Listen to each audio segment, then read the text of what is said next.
join me in welcoming First Lady Michelle Obama and the President of the United States, Barack Obama.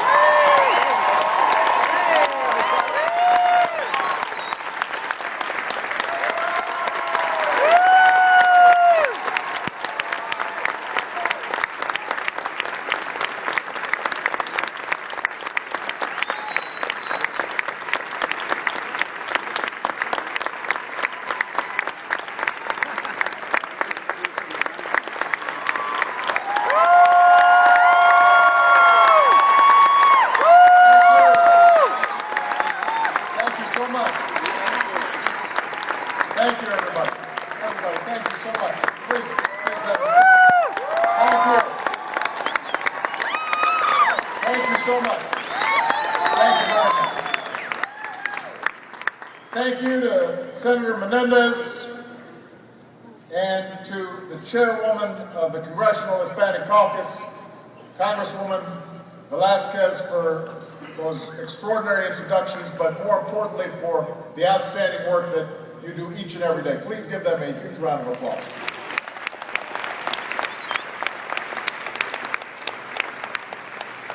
Thank you to the Congressional Hispanic Caucus Institute for inviting us this evening.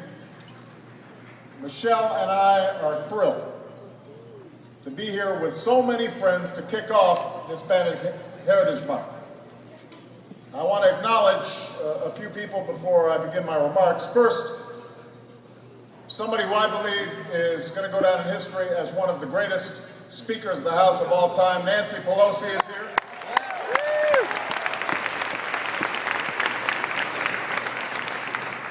Two of our outstanding cabinet secretaries are in the House. Secretary of the Interior, Ken Salazar,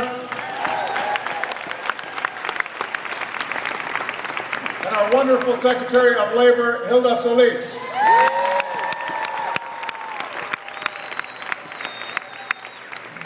I want to thank our Mistress of Ceremonies, Soledad O'Brien. I want to congratulate Eva Longoria Parker and Arturo Sandoval and Lin-Manuel Miranda on your well-deserved awards this evening.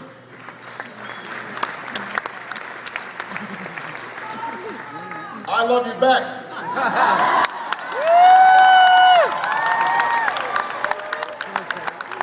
And I want to thank all the members of Congress, the local elected officials, the CHCI alumni, and all who work day in and day out to advance the Hispanic community and America as a whole. I also want to acknowledge and thank all of the outstanding Latino leaders serving across my administration, because I am proud that the number of Latinos I've nominated to Senate-confirmed positions at this point far exceeds any administration in history.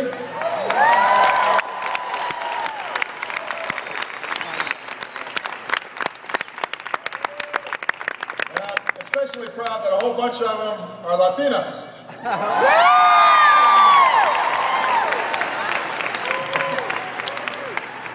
And as I've said before, one of my proudest moments of my presidency was the day Justice Sonia Sotomayor swore an oath and ascended to our nation's highest court and sparked new dreams for countless young girls all across America.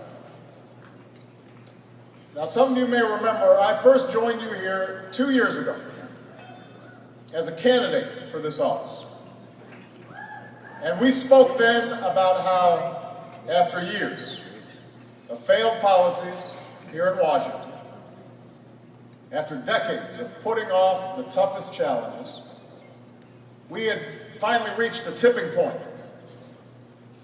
A point where the fundamental promise of America was at risk. We talked about how these challenges impacted the Latino community, but also about how they're bigger than any one community. I said then that if a young child is stuck in an overcrowded and underperforming school, it doesn't matter if she's black or white or Latino, she is our child. and we have a responsibility to her. That if millions of Latinos end up in the emergency room because they don't have health care, it's not just a problem for one community, it's a problem for all of America. When millions of immigrants toil in the shadows of our society, that's not just a Latino problem, that is an American problem we've got to solve.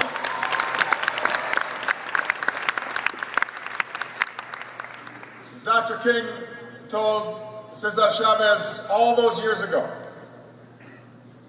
our separate struggles are really one. And that truth became painfully clear when, less than a week after I had appeared before the CHC,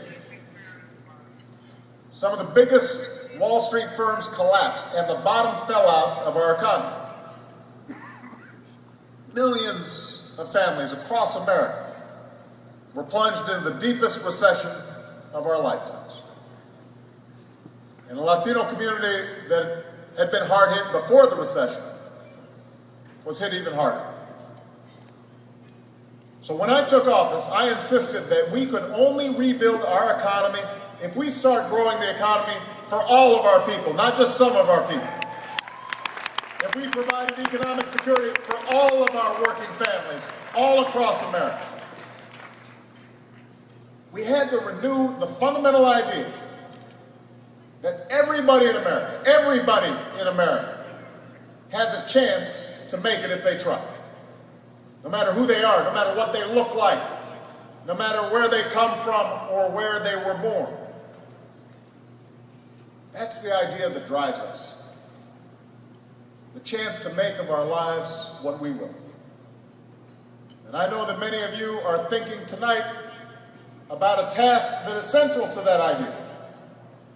And that's our fight to pass comprehensive immigration reform.